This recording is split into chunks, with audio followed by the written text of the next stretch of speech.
கொத்தமல்லி கடைசியாக போட்டுக்கலாம். அடித்தண்டு மட்டும் வேகும்போது போட்டோம்னா சுவையாக இருக்கும்.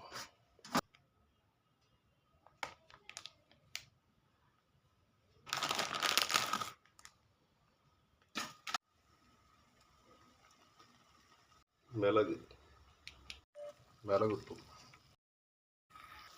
இந்த காய்கறிக்கு சுவையை விட்ட உப்பு,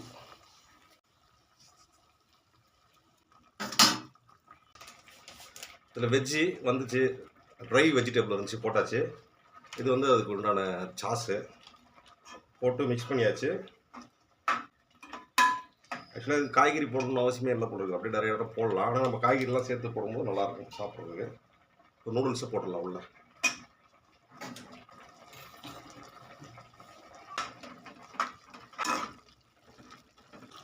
சுட சுட நூடுல்ஸ் ரெடி ஆகிடுச்சு. மேலே கொத்தமல்லி தூள் நிறையா பார்ப்போம். சூடாக இருக்குது, நல்ல ஒரு வாசனை. காரமெல்லாம் இல்லைங்க, ஸ்வீட் கார்ன் சூப் சாப்பிட்ற மாதிரியே இருக்குது. டொமேட்டோ சூப்பும் ஸ்வீட் கார்ன் சூப்பும் கலந்து சாப்பிட்ற மாதிரி இருக்குது டேஸ்ட்டு வித்தியாசமாக. ஆனால் நல்லாயிருக்கு சாப்பிட்றதுக்கு, ரொம்ப காரம் இல்லாமல் சாப்பிட்லாம். சூப்பர்.